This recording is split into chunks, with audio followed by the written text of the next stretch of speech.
Hello there, it's Simone. Thank you so much for joining me today. This is part 2 of a probably 3-part series where I talk about my creative journals and where I flip through the completed ones. This second part is the continuation of part 1 where I flipped through this Hobonichi Techo 2021 day free. I stopped using this in August of 2021 and moved into this creative journal. I moved a lot of parts out of this notebook into other notebooks, but the two main parts that I separated was the creative journaling and the long form journaling. I used the signatures that I cut out from this to use as long form journaling, and I'm gonna show you a little bit how this looks inside in a second.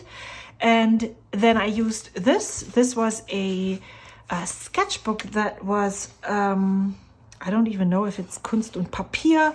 It's a German, quite cheap sketchbook in A5 horizontal.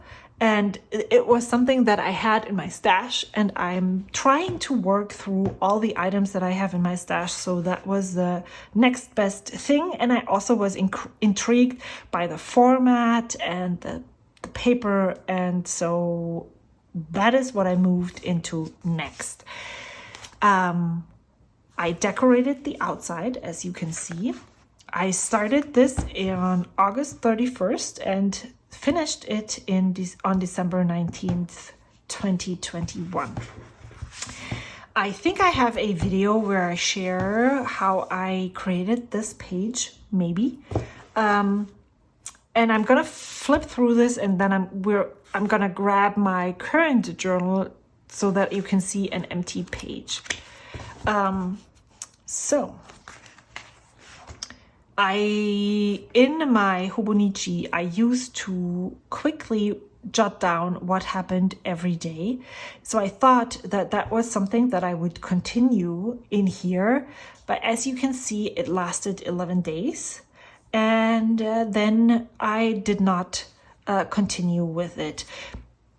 That's okay. I kept it completely green. I really like how this turned out though, so I'm not mad about the fact that it's not finished. It's here, it's pretty, and that's fine. And then I just added in whatever. I created pretty edges. I wrote down a quote.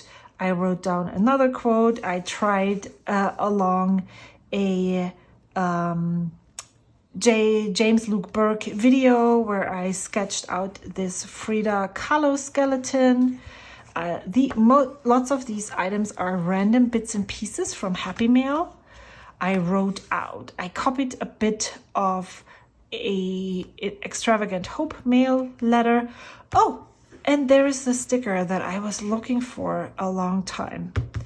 And then I found this photo that was on the loose, and so I stuck it in here. Some creative stuff. I'm not sure if that makes sense. I'm not writing lots of thoughts. I'm just creating in the moment. Most of the time I'm sticking down things randomly and then pulling them together to create a spread, and I really enjoy doing that. But the fact that I always thought I needed to have some kind of wise words included in my journaling held me back from creating. So this was a planning item. I just stuck it down. I put down a postcard, some random stickers right here. Yeah, this is mostly led by creativity, and it was a lot of fun. I think I have a video for this page. And so these pages usually just, I plop down things from my creative, from my stash and Happy Mail, random items, and I'm just sticking them on here. And that's how these pages look. And I'm really excited about how this turned out. The paper isn't very well suited for watercolor, so I did not use any watercolor in here, which I'm kind of sad about. But I loved that. Yeah, I love the format. I love that these postcards fit in here, and there's still enough room to put stuff on the left or the right side. And then this is the last page. I even used the back page to write something down. And that is the flip through of this journal. I really enjoyed using this. I then went on to bind my own notebook. This one. And I think I have a video of this, or what this looks like, on my channel somewhere, and I need to figure out where that is and link it. But let me show you what my writing journal evolved to be. I basically, sometimes I just use random washi strips. Let me see if I find, like here or here.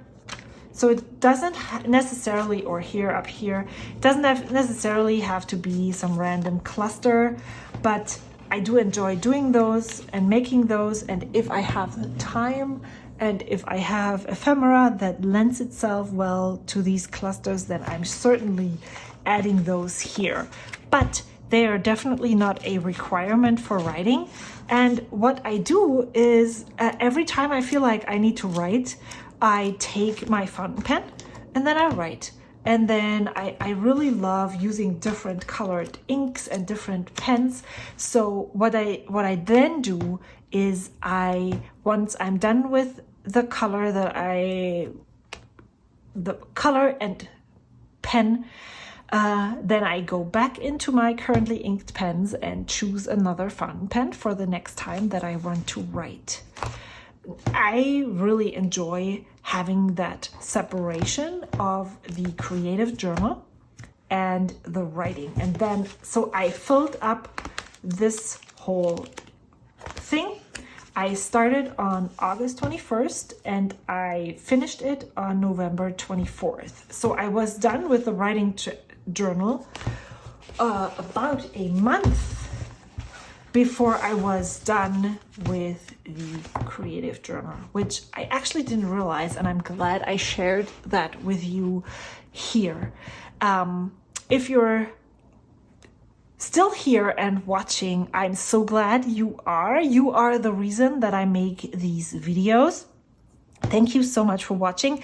Let me know what different kinds of journaling you have separated into different journals. I'm curious to know what is working for you, because I found that even though I was so opposed to having various different journals for various different things, I might be more of the multi-journal person than I thought I was. Thank you so much for watching. I will see you soon. Until then, bye.